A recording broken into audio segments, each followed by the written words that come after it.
staff reporter with the New York Times. She was also a finalist for the 2016 Pulitzer Prize for Unvarnished, her more than year-long investigation of New York City's nail salon industry that documented the exploitive labor practices.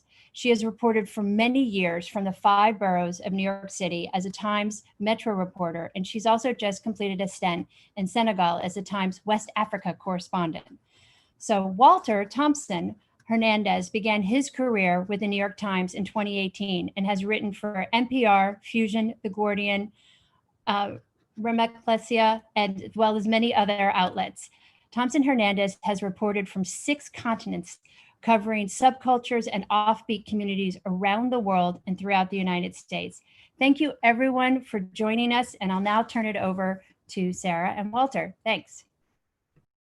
Thank you so much, Whitney. I really want to underscore your point about supporting the museum. New York's cultural institutions are under incredible threat and duress right now. We haven't been able to visit them, and with that, we haven't been able to buy tickets to them. And while they are propped up by funding sources, they do rely on visitors, and with no visitors, they don't have that. And so I really encourage you, if you want to support culture in New York, to support the Museum of the City of New York. It's a special place and it needs you. That said, thank you so much to the museum for hosting us. And Walter and I were on opposite ends of the country, but it sort of startles me that we align. And that to me speaks to the democratizing effects of a shared passion. And this one is horses in its different form and journalism. So Walter, how did you find horses in urban Los Angeles, or in where you never expect to see them? Yeah, no, absolutely. I think that's a great question, right? And I think, I'm from Southeast LA, a part of LA, that is about 10 minutes away from Compton. And, I think for a lot of people, like if you sort of like, say the word Compton, or if you say the word like South LA or South Central, like certain images are sort of like evoked, right?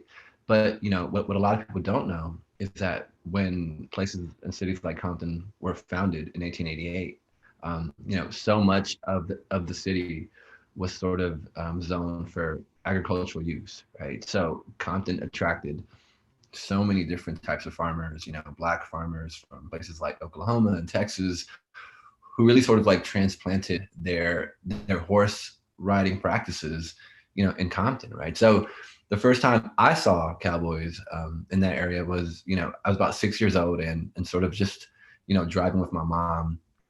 And I sort of look to my right and see these 2 Black men on horses, kind of like this photo here, right? And was so astounded, right? Because I think a lot of us sort of had this idea of what a cowboy was supposed to look like.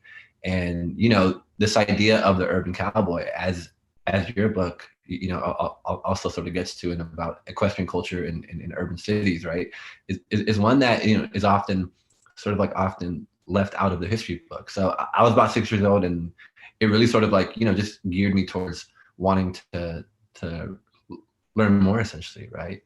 Was that also your experience as well? Like how old were you? How did it happen? Well, it's interesting. I'm a born and raised Manhattanite. And in researching my book, Horse Crazy, I really discovered that this city is built for and by horses. The width of our avenues corresponds to the width of 4 horses abreast in hansom cabs. I have here in the 1883, when the Brooklyn Bridge first opened, the fare was a nickel a horse for the crossing. Actually, there were, according to a 1890s Health Department report, 62,208 horses stabled in 4,297 stables in New York City. But those were only the horses essentially with a taxi license. There were a lot of, Ubers. And so there were a lot of horses that weren't licensed. 200,000 is the average number they've come up with. And what that means, and I don't want to upset you, that means that those horses, according to my calculations, produced, are you ready? 559,872 tons of crap a year. And there was actually a crisis, like we're experiencing now, a health fear of the stench that these things emitted, that an 1884 New York Times article said that the horses emitted, quote, a stench which defies any attempt at description. And people believed that you got, all sorts of diseases from this. And so one of the reasons that cars became popular and replaced these horses in the city is the simple reason that cars don't poop. And so they became they were much less safe than horses, but they don't poop. So New York City was founded by and for horses. But my personal story with them, I started riding when I was 2 years old. I have a family, I like to say, that really only likes animals if they come in a béarnaise sauce. So I don't really have any horsey heritage. And Walter, I wanted to shift the conversation rather quickly. We discussed this before, because it's not a talk about horses. This is a talk about identity. And for me, I'm the daughter of a Holocaust survivor and an immigrant. I'm a Jew. And I felt that the world of horses wasn't for me, that it was for some sort of rarefied, waspy other. And a lot of my desire to be part of it, I unpack in my book, was about passing. Here, just like my father had a false identity as a Catholic in order to survive, here I was inserting and passing in a world that wasn't my own. And something my father used to say to me whenever I said, Dad, this isn't our world. This is the world of Ralph Lauren, who invented it with cashmere and jodhpurs. Dad would say, Sarah, not Ralph Lauren, Ralphie Lifshitz. He's a Jew from New York, just like you. And that, to me, realizing that made me realize identity could be created. And it really questions who owns culture. I think you can assert yourself and take a culture for yourself. And that's exactly what your Cowboys are doing. Yeah. I think in a really similar way, right? I think we kind of first have to question, like, who is sort of like at the table to sort of delineate, with in terms of access to horses and like who can participate in horse riding culture, right? I think you're absolutely right. In a similar way, like a lot of the members of the Compton Cowboys, right? Which, for those who don't know who they are, they're essentially a group of 10 childhood friends from Compton who were each born and raised in Compton, and who sort of, are part of this junior riding club called the Compton Junior Posse. Who was founded by this woman named Aisha Akbar. This sort of riding club, sort of emerges because like there weren't a lot of opportunities for like Black men and women to ride horses, right? So, in so many different ways, like, folks who were part of a really strong lineage of horse riding, families in Compton, were essentially being told that they couldn't be cowboys because they were Black, right? So I think in a similar way, this idea of passing kind of becomes a little different, right, in Compton, because like there's kind of no way to pass, right? It's either like you're a part of this culture or you're not. But there's like a lot of similarities, right? And I think what maybe like both of our books kind of like deal with, right, is this idea that there's like a traditional way that defines like a equestrian culture, and there's ways that you've experienced and that the Compton Cowboys have experienced, where like folks are allowed to sort of redefine what it means. Well, it's interesting. I had no understanding that Black people were a part of equestrian culture, despite myself being just, horse crazy since I was little. And actually, I was bicycling along the Harlem River one day when I was in my 20s. I was having a quarter life crisis. And the ways I always deal with a quarter life crisis is go for a horseback ride and forget everything, but I couldn't. So the closest thing was a bicycle. So there I am biking along the Harlem River, pretending I'm on a horse galloping. And I thought I saw a mirage. And there in the middle of the river was an island with a little red barn. And I thought, where there's a barn, there's got to be horses. So I biked across. What's else on that island is a mental institution and a jail. There's not really a landscape for horses. So I bike across and I see a tuft of horse droppings and horse shavings go by. And as I said in that awful statistics, where there's horse poop, there's horses. So I duck into this stall, and there was a woman cleaning the stall, an African-American woman. And she put the pitchfork in my hand and said, "You want horses? You're going to work."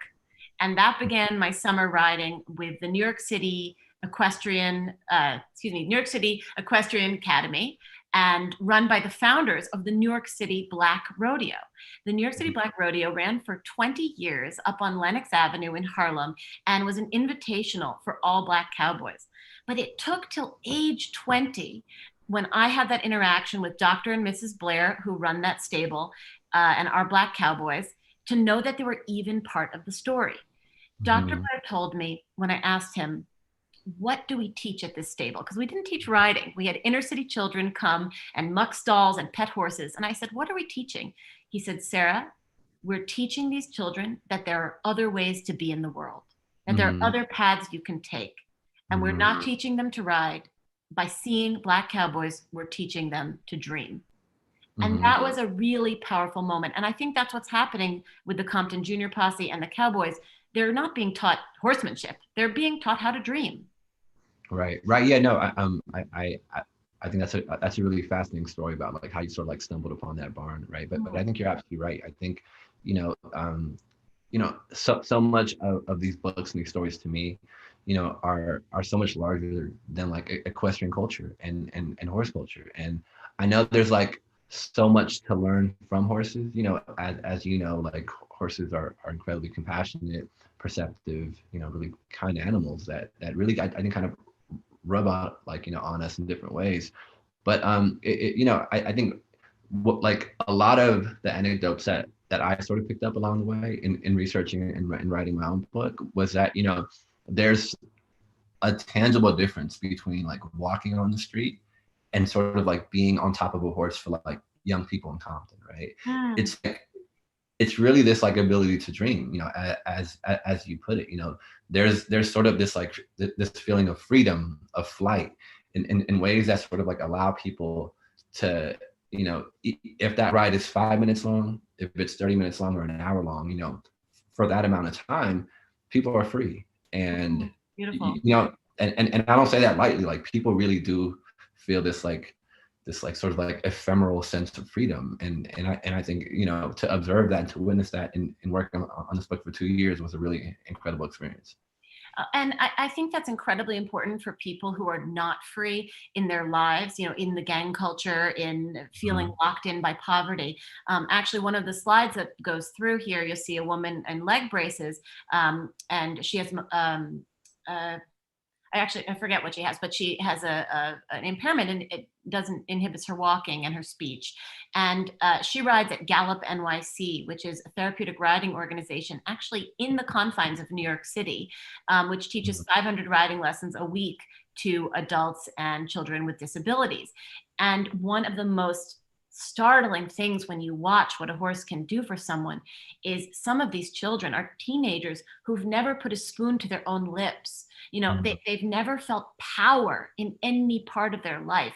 And suddenly I write in my book, on my own 2 legs, I'm Sarah. Lent 4 more, I'm formidable. Now imagine that impact of that having power does on a person who's either physically powerless or powerless because of the social construct that they've been subject to. Yeah, I think like this is a really powerful conversation, right? Because it really makes me think about like the sort of like both redemptive quality of horses and horse culture, but also, the very tangible sort of like healing benefits, right? I think, the way that I framed the horse ranch in Compton was that like I saw it more as a healing center than a horse riding center, right? Like a place that really, for a community like Compton, right, which is completely underserved, under-resourced in almost every single way. Folks don't really have access to mental health services, right? Like, there's a sort of like lack of health insurance in the area, as studies show. And so this horse ranch, for a lot of people who, have experienced sort of PTSD-like conditions, because of the violence, the trauma that it has both been felt in this lifetime, but also inherited as well. These horses sort of become, therapeutic in a sense, right? And, the horses become ways to cope with drug addiction, with alcoholism. It's no like, the Compton Cowboys motto is, streets raised us, horses saved us. And that's not an exaggeration. Like there's something really healing about these horses. Mm-hmm. Yeah, I have experienced that firsthand. A story I recount in the book, which actually started as an exploration of really obsession. I call it a reported look at obsession through the lens of my own. And as a journalist, we don't use the word I very much or ever. Yeah. It's beaten out of us. But this book, mine, ended up being quite personal. And I realized that horses were not just other people's stories, but my own. I recount a story that in 2010 on Thanksgiving Day, a man climbed in my window in the West Village and stabbed me while I was sleeping. And after that, I developed PTSD, a particular manifestation called hypervigilance. I heard every sound. And the city is my baseline. It's where I'm from. So you wouldn't expect me to hear the city, but suddenly I did. And every air conditioner became a buzzsaw, and mostly because it was drowning out my ability to hear any menace on the wind. And I realized that I had become really a prey creature. And in my book, I interviewed the great horse whisperer, Monty Roberts. And Monty Roberts himself was a victim of abuse when he was a child. And that made him understand these animals. And he said, horses that demand one thing of us. They demand us, they ask us, are you a safe place to be? And they ask us to be their safe place to be. And so when I had this experience of hypervigilance, when everything got so loud, horses, prey creatures, communicate in silence. And they still manage to dialogue inaudibly. And being around these silent creatures enabled me to quiet the city down. And they became my safe place to be as I tried to be their safe place. And ultimately, what they made me realize is that they don't have a choice about being a prey creature. I do. And I chose another path. But I can only imagine, when your night is riven by gunshots for your whole life, having a communing with something in silence is so powerful. Yeah, it's really powerful, and it's so interesting, right? Because like this Compton Horse Ranch exists in a part of Compton called the Richland Farms, right? And like, the Richland Farms is sort of this like tightly knit community where everyone has horses, right? And everyone has a few acres of land. And what happens inside of the Richland Farms is so different than what happens outside of it, right? And it's almost like a night and day experience where outside of the farms there's ambulances, there's helicopters, there's like police sirens, but once you sort of drive and step foot into the farms, like it almost seems like the outside world becomes quiet, and those sirens and those sort of like helicopter sounds are replaced by horses and by horse neighs and by cows and by roosters. And it's really interesting how in terms of sonic pollution, right, which I think exists in a place like New York City in ways that I can never imagine. Like LA and Compton aren't as loud per se as a place like New York, right, especially like Manhattan. But that sort of like noise pollution still affects people. But whenever people sort of step foot on the ranch, it becomes an entirely different experience. Well, one thing I noted in your book is that many of the cowboys are quite violent with each other. One gentleman, way he communes is with put downs and aggression, and that means he likes you, right? Like that's just how. Yeah. But you can't be that way with a horse. And I think you can talk about the physical place being loud and quiet, but the person becomes loud and quiet around a horse. And I also think there's something about stature. I was a mounted parks enforcement officer in Central Park as a teenager, chasing truants across Central Park, much like I was on my day off. On my days off, I played hooky. And then when I was on the back of a horse, I chased kids playing hooky, literally. We didn't have any special power, but on a horse, we could command people. We were formidable. And actually I had a nightstick, and this is a secret for everyone listening. The nightstick was stuck to the saddle. It could never come off. So it was totally useless. And I think that's funny when you see these rangers cutting these figures. My horse was barely trained. There was no way if I got you, I could truss you up and throw you on the back of my mounted unit horse and take you to the paddy wagon. But people obey a horse, a person on a horse. And I imagine that people who are powerless in a lot of their life, just being tall and above things is everything. Yeah, absolutely. I'm curious, like in your research process, right? Because it seems like horses have been a part of your life, since you were about 2 years old, right? Like, Yeah. I'm curious, like what's one thing or several things that you maybe learned about horses and about sort of like equestrian culture that you kind of didn't know about? Well, one of the most startling things was from Dr. Blair, this gentleman who ran the Black Rodeo. He told me, and this is disputed by linguists, that the word cowboy comes from, and you address this too, is a Black word. That when it was coined, I think in the late 1700s, you wouldn't have called a white man a boy. That was a denigrating word that you would use for like your house boy, or you'd say here boy to your slave. And so his belief is that the very word cowboy shows the Blackness of the discipline. And actually, 1 in 4 cowboys in the American pioneer era were Black. And they have been erased from the American origin narrative, because that cowboy story is the story Americans tell ourselves about who we are. And I interviewed the great historian who just passed away at 92, William Loren Katz, another Jew from New York City, who is the foremost scholar of Black cowboys. He wrote 40 books on the subject, and cowboys of color erased from the narrative. And he said, the reason why Black cowboys were not included in those stories is because if they came into that origin story, they came at the end of a whip and in chains. And that's not the narrative that America wanted to remember about itself. Yeah. And so watching these protests, which your cowboys have become involved in BLM now, right? Absolutely. And watching people's heads whip around and say, whoa, a Black cowboy is wrong. There always have been Black cowboys, and they've always been part of the story.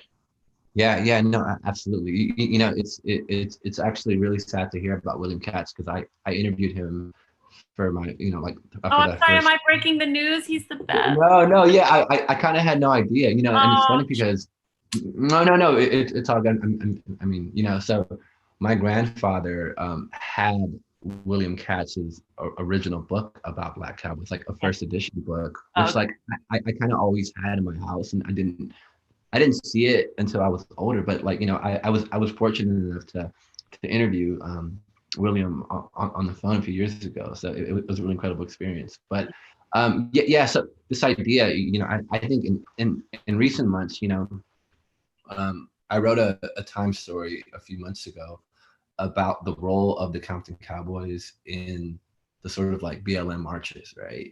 And something I noted was that, it's usually, right, like mounted police sort of like are this sort of like authoritative figure. They are the ones with horses, throughout time, like cavalry seeing people on horses sort of like evokes like power and control in different situations, right?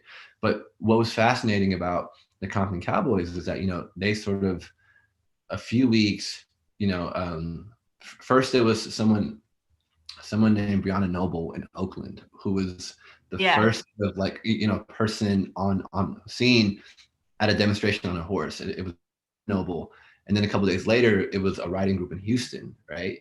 And a few days after that, the Compton Cowboys sort of organized this really powerful, like 100 cowboy, cowgirl sort of ride in Compton, which was also followed by a few thousand demonstrators as well. And it was just, for me, I think it was interesting, and for a lot of people, to sort of have like horses on the side of the demonstrators, right? Which like I've never really seen before, right? So I interviewed a bunch of people there that day, and they just felt this sort of like sense of pride and power in ways that they had never really felt before. And so, yeah, it's interesting now too, the ways that like horses and Black cowboys and cowgirls have sort of become part of this recent civil rights movement.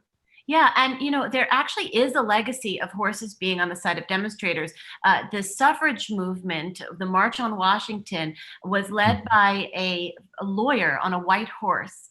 And I think there's something really powerful about a woman leading a cavalry charge. And actually, I'm going to get screwy with all the dates, but I can't remember, so I'm going to fudge it a little.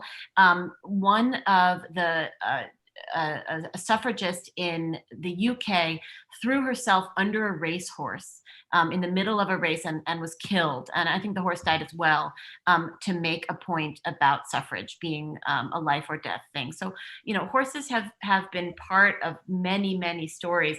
And I really think it's interesting that both the Cowboys and that they transcend demographics. And I think that's the lesson of my book, that identity is what you claim it to be, and nobody decides your identity for you. That's sort of what I tried to unpack, and I think that's what the Cowboys are doing. I think I see a couple questions coming in to the chat. Should we chat? Sure. Yeah. Okay, I'm going to ask this for you, Walter. This is from someone. Okay.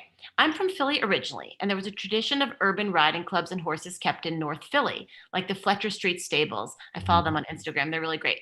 I'm really looking forward to reading your book and wondered how deeply you explore other urban enclaves.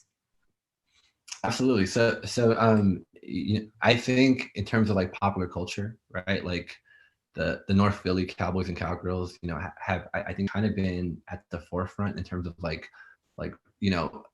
commercials or like brands using Black cowboys and cowgirls. I think the first sort of commercial I saw was like maybe 4 or 5 years ago, and which like was these Philly Cowboys, right? But in researching and writing the story, I spent time with like Black cowboy and cowgirl groups in Oakland, in parts of Phoenix. I did this huge road trip with 3 Black women riders from Houston to Atlanta who were competing in the Bill Pickett Invitational. And so, I think for me, like, it was really important to, and I actually end the book in Houston, where Kiara, travels to Houston to essentially, chase a dream and pursue a dream.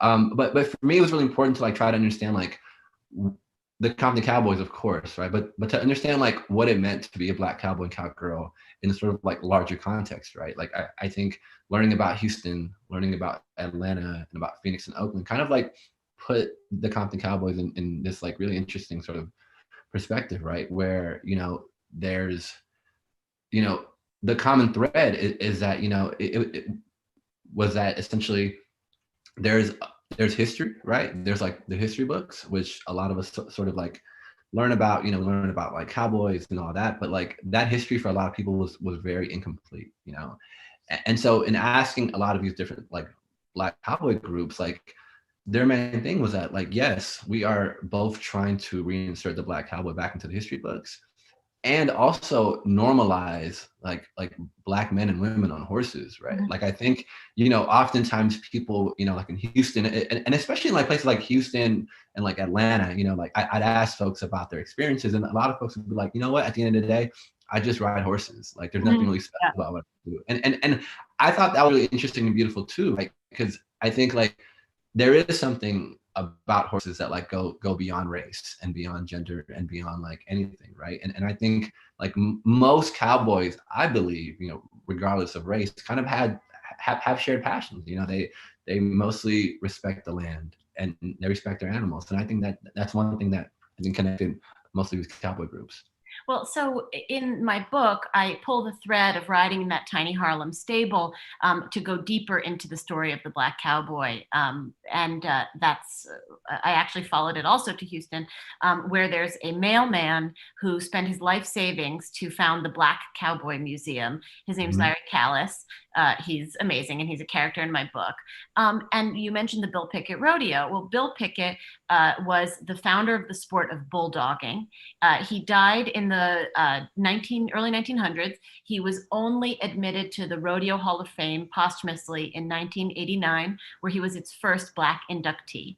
And the reason why Larry Callis founded this museum, he said, this is to enshrine cowboys who are enshrined nowhere else. Rodeos were segregated. White people could compete in Black rodeos, but Black people couldn't compete in white rodeos. If you can't compete, you can't compete. So that's why there's nobody in the Hall of Fame before a certain date who's Black, because they weren't allowed to step up to the chute. I found it really interesting that Larry Callis says, when I say, why did you found this museum? He said, because I'm a cowboy who's the son of a cowboy, who's the son of a cowboy, who's the son of a cowboy.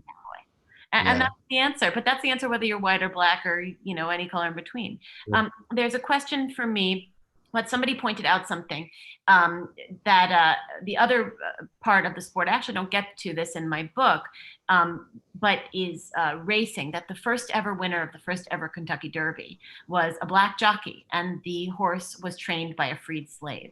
And so again, this is about who does culture belong to, and who gets to write the story, and who gets included. A question for me here I see is that, what was the deal with Claremont Stables on West 89th Street? How come it was there? What was its significance, and why did it close? Did you ride there? All right, guys. Claremont Stable was the wonders of the world. It was a vertical horse barn in an apartment building on 89th Street, right by the Central Park. It was totally nuts. If we do that slideshow, if anybody's running it, do you want to go to one of the photos? We can click through. The horses came downstairs. It was wild. It closed in 2007, priced out of the real estate market. And also the owner felt like maybe it wouldn't survive with a new climate, a sense of do horses belong in a city, which is really a question. You know, I say that horses in the city have no turnout, they have no free time, and they can survive that way, just like you can not water a cactus. But should you? You know, shouldn't you water that cactus if you could? And so there are questions about whether or not horses belong as part of urban culture that do have to be addressed. But Claremont was, I mean, I can't believe it existed. We rode in a parking garage, and there were columns in the middle of the parking garage, and you would have to yell outside, inside, so you didn't smack into each other and a column. I mean, it was just, only New Yorkers could think that shit up, frankly. Do you see it? There's another question. Do you want to ask it? Do you see it, Walter, there?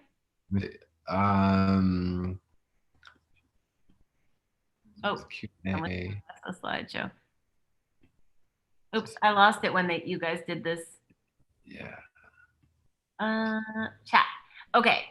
Oh, why do you think horseback riding has such an incredibly waspy Anglo image, Walter? Wow. I think, you know, that question makes me think about like the images of horses and cowboys that like I sort of consumed as a child. And I think, you know, it was Clint Eastwood, right? It was John Wayne. It was like the Marlboro cigarette guy, right? And I think for a lot of us, you know, like there was only that to sort of like use as a reference point. But you know, I think why sort of other groups haven't been included, you know, is ultimately, you know, has to do with erasure, right? It has to do with like cultural and historical erasure, and the ways in which that like a certain brand of Americana, right, like began to be both expressed in the U.S. but also exported around the world, right? And I think a lot of it has to do with like, you know, like structural racism and systemic racism of folks who don't fit in this sort of like white mold, right? And I think like, you know, it's interesting, right? Because like folks of all cultures, you know, both in the US and around the world, like have taken to horse riding and have like beautiful and thriving horse cultures. And to me, you know, I think we're all better served if we learn about these experiences, because it just provides us with like a much more complete and honest interpretation of history, right? But I think, you know, and another aspect of it too is a class issue, right? I think Equestrian culture, you know, is pretty expensive, and especially in a place like Los Angeles, right, where, you know, you have your like English style writing and you have like Western styles, and you know, maintaining a horse ranch is not an inexpensive task, right? It takes a lot of money and donations every single month to keep the Compton Cowboys ranch alive. And so I think like, you know, financial choices have a big role in that. You're so right about erasure. You know, in looking at my own story, as a little girl, I always wished I had a horsey pedigree, as if somehow that would make it more acceptable or more deserved my inclusion in this sport. And so I examined it, and actually I was at the Museum of Jewish Heritage in Berlin when I saw a lithograph of a horse dealer selling an etching of him selling horses, and under his hat and his riding boots are peyote, the sidelock curls of a Hasidic Jew. And actually, Jews were the horse dealers in Eastern Europe. And in Tsarist Russia, you went to the Jews to find your best war horses. And they were actually edged out of that profession by the Nazis, who precluded them from selling horses because they didn't want them to have a financial advantage. And they precluded them from everything, including living. I think when we examine and unpack these things, we realize that things we accept, like we said, Ralph Lauren is Ralphie Lifshitz. Black cowboys are not something that should make your head whip around in the streets because they've always been there. And it's about who writes the stories. And we're having all these conversations in our newsroom right now about inclusion. And when you have different people telling the stories, different stories get told. We have a question. Oh, Walter, do you ride? That's a question. So the answer is I have rode before, right? Like, but to be honest, like that's a question I get asked often, in book events, and like folks have always asked me like, well, did you get to ride a horse, right? And if I'm being honest, the answer is no. For a reason, for a couple of reasons actually, right? I think number one, I always sort of had a recorder with me, and I always had a camera with me, and so. I was always on foot, just sort of documenting, right? But, it'd be really hard to ride a horse and record someone's conversation and take photos at the same time. So I never quite mastered that ability. Okay. But also, ultimately, I just didn't want to get hurt. Like riding horses in the middle of Compton, I have a whole chapter, right? Where there's this sort of like near-death experience for like the horse rider, and I saw that every single day, and like that didn't seem appealing to me. And I was like, I'd rather just like, get in really great shape, like chasing down these horses every single day in Compton than be on top of the horse, right? But no, so I haven't rode it in a while, but like, my mom is Mexican, and like horses have been a part of her family and our family forever. So, I grew up traveling to her hometown every summer, and that's where I rode horses. So you're so right about injury. I have injured myself multiple times. I've broken my back twice on horses. Really? Yeah. And I write about those injuries because it's an extreme sport. It's as extreme as I think rock climbing or snowboarding, any of that. Yeah. But actually, and this is a little bit different than the world of cowboys, it is not seen as extreme, I think, because it has a feminine association, especially in the hunter-jumper world. It's predominantly female. And I liken it to when I was a bartender in the Hamptons growing up, which I would work at night at a bar to pay for riding lessons. I would mix up a Cosmo, right? Which is a Cosmo is almost all alcohol, but a tiny bit of cranberry makes it pink. And these big burly dudes would say, get something girly for my girl. I'm going to have a beer. Well, a Cosmo is infinitely stronger than a beer, but because of the feminine pink connotation, it's weak. And riding is really an extreme sport. And I'm pretty extreme. So where I had a question, like what kind of, because like this is a question that I also experienced, right? Like I spent time in like an urban place like Compton, but also spent time in places like Houston and like Atlanta, which are more sort of rural. Like what kind of differences did you see, generally speaking, in like between urban riding cultures and like rural cultures? Because like I saw like so many and felt that as well. That's so funny. I think maybe through the lens that I was looking at, I saw much more the commonalities. One of the chapters of my book is about riding a rare Indian Marwari horse, which is a really amazing horse that has curlicue ears that meet in a heart on the top of its head. It's just the cutest thing ever. And after I rode one on assignment, I was obsessed with Marwaris. And I was like, I need to get one in America. Turns out you can't. They're illegal to export. The Indian government considers them a rare commodity and forbids their export. But there's one lady in Martha's Vineyard who has 12. So I went to speak with her and I was like, how the hell do you have these? She's been smuggling Marwari semen out of India for years. Wow. A couple got out with the ban and she's been creating this illicit herd.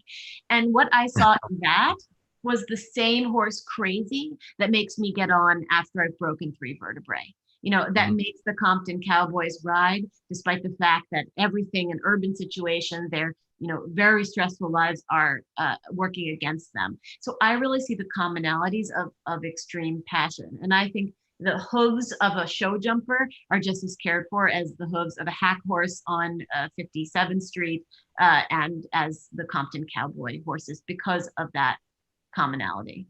Yeah, yeah, and you know, it was interesting because like what I experienced was that at times, but also, you know, I saw that there was a sort of like a playful, competitive sort of nature between, you know, what I saw was like urban cowboys and rural cowboys. Like oftentimes, and you know, in interviewing people, folks in like outside of Houston were like, you know, like the Compton Cowboys, they're not real cowboys. Yeah, right? And you know, and I would ask them why, and they were like, well, they just ride around, you know, they just ride around Compton, like they don't really do anything, they don't do cowboy things, right? And you know, so it was interesting to experience that, you know, because in my eyes, you know, like, you know, a cowboy, right? But in their eyes, it seems like there is a sort of like hierarchy of who's a real cowboy and who's not, and sort of like what it takes to become a real cowboy. But just to draw that commonality, in my world where we're show jumpers, there's another discipline called dressage, which is like a ballet on a horse with no jumping. And show jumpers will say, well, that's not real riding, the horse doesn't jump. And dressage riders will say, well, that's not real riding, you don't ask the horse to use itself at all. So to me, I see the commonalities in the rivalry much more than the differences. We have a question. Any thoughts on the Ocean Parkway bridle path in Brooklyn, eliminated in the 1970s? I remember sitting outside the benches with my grandma as a child and being amazed by the people riding horses alongside this busy road. That's very sweet. You know, there is still riding in that area. Jamaica Bay Riding Academy. They still ride on the beach with the skyline behind it. And then the original home of the Federation of Black Cowboys is in Howard Beach, and it's been taken over by that therapeutic riding organization I mentioned called Gallop. Somebody asked, is that a Breyer model horse behind me over my head? The plastic model horse, you're exactly right. This is actually, it does pertain to what we're speaking of, because there's 7 million horse owners in America, but there are so many more million people who feel that tug of a horse, and horses are incredibly expensive and so many are precluded from it. So in the book, I examine people who actually compete plastic model horses as if they're real, and the subculture of plastic model horses. So yet another subculture, and they feel that they are participating in the horse world just as the Compton Cowboys are, just as you and I are. And actually, I got COVID earlier this year when I was covering the first outbreak in New Rochelle. I sort of went right into it and got it immediately. And Breyer made a model of my horse as a thank you, as a well present. So that is a plastic model of my own favorite horse. Oh, wow. Do we have a final 1 or 2 questions lobbed at us? I see there's some more in the chat. Walter, there were Buffalo soldiers. I think Walter probably knows about that, Nancy. There were soldiers. No, it's interesting because I think 2 of the Compton Cowboys, you know, had relatives who were Buffalo soldiers, right? And you know, it kind of speaks to your point, right? About like. Wait, can I interject? Can you talk about what the Buffalo soldiers are for people who don't know? Yeah, like they were like, you know, groups of riders who were like, you know, part of the cavalry and part of the army and competed, I think, during the 19th century and often during like the early 20th century as well. And they were black. Yeah, and they were black, of course. Yeah. And they were called buffalo because of their hair. It was like the hair of a buffalo. Yeah. And Native American folks called them that. You know? Mm-hmm. No, Native Americans did. Interesting. So sorry, I cut you off. What were you saying? No, I was just saying that, like, you know, to your point about like most folks who ride horses, right, come from like a really strong sort of like background and kind of like historical background. Like most of the Compton Cowboys are like 3rd, 4th generation riders, right? And it just shows that, you know, like folks have taken horses for a while now. Yeah, but I would counter that, and I think then we'll wrap this up with that. identity is what you claim. And I think that the Compton Cowboys would be cowboys even if they didn't have that pedigree, because they've always been a part of the story. And I think what's so important about your book and about them riding in these marches is asserting essentially another way of saying Black Lives Matter, which is Black lives have always been here. And that is the story of the urban cowboy and the urban horseman and horsewoman. They've always been here. They're part of these cities. They're part of our culture. And it's time for us to share them and bring them back once again. Whitney, you have some closing remarks? Oh, you're muted. It's not a Zoom chat if somebody doesn't speak over mute. It's true. Absolutely. Thank you both for talking tonight about the question of identity and also your shared passion for horses. I think this was tonight's talk. I mean, it shows the unexpected power of horses and the history in an urban setting, oftentimes ranging from, New York. We talked about Los Angeles, Philadelphia, even Houston, and you really touched on a wide sort of cross section of the United States, which was sort of amazing, and your own shared experiences from one coast to the other. So I hope everyone enjoyed the program as much as I did. Programs like this are truly what make the Museum of the City of New York such a vital institution, particularly now when we have to do these types of programs virtually. So before we say goodnight, I hope that all of you will take the opportunity to show how much you value this type of program and contribute to the museum. We are very much a part of the landscape of New York, and any donation that you could give us will help us be stronger as we face the challenges ahead that Sarah talked about, because so many nonprofits in this city are really suffering right now. So we appreciate anything that you'll be able to contribute. It would be meaningful for us. And so we look forward to hopefully either welcoming you in person back at the museum or on one of our virtual programs. So thank you for everyone joining us tonight. Good night. Bye-bye. Thank you. All right, thank you.